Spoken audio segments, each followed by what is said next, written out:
Bismillahirrahmanirrahim. Assalamualaikum warahmatullahi wabarakatuh. Apa kabar semuanya? Semoga dalam keadaan baik ya. Baik, di sini saya akan menjelaskan tentang potensi sumber daya alam dan kemaritiman Indonesia. Yang pertama yaitu potensi sumber daya alam di Indonesia, yaitu hutan, laut, minyak bumi, gas alam, dan batu bara. Nah, dilakukannya upaya pemanfaatan potensi sumber daya alam Indonesia yaitu untuk menjadi negara maju. Mengutip Kemendikbud RI, potensi sumber daya alam Indonesia adalah yang pertama hutan. Hutan di wilayah Indonesia adalah hutan terluas ketiga di dunia. Luas hutan Indonesia sekitar 99 juta hektar yang membentang dari Indonesia bagian barat sampai Indonesia bagian timur. Akan tetapi, luasnya hutan Indonesia semakin mengalami penurunan selama ini. Laju kerusakan hutan Indonesia sekitar 610.375,92 hektar per tahun dan tercatat sebagai 3 terbesar di dunia. Padahal potensi hutan Indonesia sangat besar, mencakup kayu dan semua makhluk hidup yang mendiami hutan. Keanekaragaman hayati yang berada di hutan bermanfaat dan berperan penting dalam keseimbangan lingkungan hidup. Kemudian yang kedua yaitu lautan. Indonesia merupakan negara maritim. Sebagian wilayah Indonesia terdiri dari lautan. Lautan di wilayah Indonesia kaya akan berbagai jenis ikan. Sumber daya alam laut bisa berupa biota laut, tambang minyak lepas pantai, dan pasir besi. Potensi ikan laut Indonesia mencapai 6 juta ton per tahun. Potensi laut Indonesia berada di urutan keempat pada 2009 di dunia. Kemudian yang ketiga yaitu minyak bumi. Minyak bumi atau petroleum adalah cairan kental, coklat gelap atau kehijauan yang mudah terbakar yang terdapat pada lapisan teratas dari beberapa area di kerak bumi. Minyak bumi masih sering digunakan sebagai bahan bakar pembangkit listrik di Indonesia. Perusahaan listrik negara atau PLN sebagian menggunakan minyak bumi untuk menghasilkan listrik. Potensi minyak bumi di Indonesia terus mengalami penurunan setiap tahunnya. Maka dari itu, Indonesia melakukan impor minyak bumi untuk memenuhi kebutuhan di dalam negeri. Selanjutnya yaitu gas alam. Potensi gas alam di Indonesia sangat banyak. Diperkirakan cadangan gas alam Indonesia sekitar 2,8 triliun meter kubik. Cadangan gas alam Indonesia hanya 1,5% dari cadangan gas alam di dunia. Dengan sumber daya alam berupa gas alam sebesar itu menjadikan Indonesia sebagai negara pengekspor gas alam terbesar di dunia. Negara tujuan ekspor gas alam Indonesia adalah Jepang, Korea, Taiwan, Cina, dan Amerika Serikat. Kemudian potensi sumber daya alam yang terakhir yaitu batu bara. Batu bara adalah bahan bakar fosil yang terbentuk dari tumbuhan yang mati yang tertimbun selama jutaan tahun. Lapisan itu terputus-putus dari udara langsung dan mendapat tekanan terus-menerus dari lapisan di atasnya. Negara Indonesia adalah penghasil batu bara terbesar kelima di dunia. Indonesia menjadi negara pengekspor batu bara terbesar di dunia karena masih minimnya pemanfaatan batu bara di dalam negeri.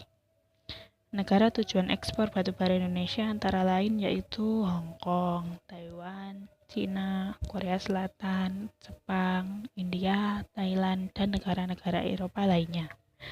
Batu bara juga dimanfaatkan sebagai bahan bakar dalam sektor pembangkit listrik. Kemudian untuk materi kemaritiman Indonesia, pernahkah kalian mendengar berita penenggelaman kapal ikan asing oleh TNI karena melakukan pencurian ikan di Laut Indonesia? Ya, mereka mencuri ikan karena Laut Indonesia memiliki jumlah ikan yang cukup besar. Pencurian ikan oleh nelayan asing sangat merugikan negara Indonesia. Hasil ikan yang seharusnya diekspor oleh Indonesia dan menjadi sumber pendapatan negara hilang karena sebagian hasil ikan dicuri oleh warga negara asing. Potensi kemaritiman Indonesia adalah segala sesuatu yang terdapat di perairan laut Indonesia yang dapat dimanfaatkan oleh penduduk Indonesia dan dapat meningkatkan kesejahteraan penduduk Indonesia. Potensi kemaritiman Indonesia terdiri atas yang pertama yaitu ikan. Sumber daya perikanan laut merupakan salah satu potensi sumber daya laut di Indonesia yang sejak dulu telah dimanfaatkan oleh penduduk. Di Indonesia bagian barat, dengan rata-rata kedalaman laut 75 meter, jenis ikan yang banyak ditemukan adalah ikan pelagis kecil. Di kawasan Indonesia bagian timur, dengan rata-rata kedalaman laut 4000 meter, banyak ditemukan ikan pelagis besar seperti cakalang dan tuna. Selain ikan yang tersedia di lautan, penduduk Indonesia juga banyak yang melakukan budidaya ikan, terutama di daerah pesisir. Di pantai utara Pulau Jawa, banyak masyarakat yang mengembangkan usaha budidaya ikan dengan menggunakan tambak. Jenis ikan yang dikembangbiakkan di sana yaitu ikan bandeng dan udang. Kekayaan alam kita yang berupa ikan banyak diambil oleh nelayan dari negara lain, berupa praktik pencurian ikan atau illegal fishing. Ada beberapa wilayah perairan Indonesia yang rawan dengan kegiatan illegal fishing, yaitu Laut Arafuru yang ada di Papua, di timur perairan Indonesia. Potensi kemaritiman Indonesia yang kedua yaitu terumbu karang. Terumbu karang adalah terumbu yang terbentuk dari kapur yang sebagian besar dihasilkan dari koral atau binatang yang menghasilkan kapur untuk kerangka tubuhnya. Jika ribuan koral membentuk koloni, koral-koral tersebut akan membentuk karang. Sebagian negara kepulauan, Indonesia merupakan negara yang memiliki terumbu karang terluas di dunia. Kekayaan terumbu karang Indonesia tidak hanya dari luasnya, akan tetapi juga keanekaragaman hayati yang ada di dalamnya. Keanekaragaman hayati terumbu karang sebagai potensi sumber daya laut di Indonesia juga yang tertinggi di dunia. Di dalamnya terdapat 2.500 jenis ikan, 2.500 jenis moluska, 1.500 jenis udang-udangan, dan 590 jenis karang. Terumbu karang banyak ditemukan di wilayah Indonesia karena suhu perairan laut Indonesia antara 21 sampai 29 derajat Celcius. Pada suhu lebih besar atau lebih kecil dari itu, pertumbuhan terumbu karang menjadi kurang baik karena Indonesia berada di daerah tropis dan suhu perairannya hangat, pantaslah jika terumbu karang banyak ditemukan di Indonesia. Terumbu karang wajib dilindungi dari kerusakan karena terumbu karang memiliki banyak manfaat, baik manfaat yang bersifat ekonomis, ekologis, maupun sosial ekonomi. Kemudian yang ketiga yaitu hutan mangrove atau hutan bakau. Hutan mangrove adalah tipe hutan yang berada di daerah pasang surut air laut. Saat air pasang, hutan mangrove digenangi oleh air laut. Sedangkan pada saat air surut, hutan mangrove bebas dari genangan air laut. Umumnya, hutan mangrove berkembang dengan baik pada pantai yang terlindung, muara sungai, atau laguna. Ada dua fungsi hutan mangrove sebagai potensi sumber daya laut di Indonesia, yaitu yang pertama fungsi ekologis dan yang kedua yaitu fungsi ekonomis. Pada fungsi ekologis, hutan mangrove adalah sebagai habitat atau tempat hidup binatang laut untuk berlindung, mencari makan, dan berkembang biak. Kemudian pada fungsi ekonomis, bisa berupa kayu, pepohonan, dan makhluk hidup yang ada di dalamnya. Biasanya penduduk memanfaatkan kayu sebagai bahan kayu bakar atau bahan pembuat arang. Kayu bakau juga dapat dijadikan sebagai bahan pembuat kertas. Selain kayu, hutan mangrove juga dihuni oleh beragam jenis fauna yang bernilai ekonomis, misalnya udang dan jenis ikan lainnya yang berkembang biak dengan baik di wilayah ini.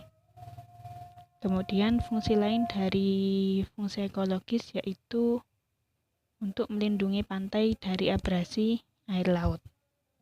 Hutan mangrove di Indonesia tersebar di pesisir sebelah barat Pulau Sumatera.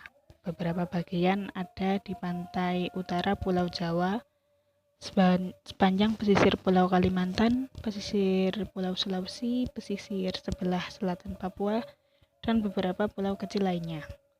Selain ikan, terumbu karang, dan hutan mangrove, potensi kemaritiman Indonesia yang lainnya adalah tambang seperti minyak bumi, nikel, emas, bauksit, pasir, biji besi, timah, dan lain-lain yang berada di bawah permukaan laut.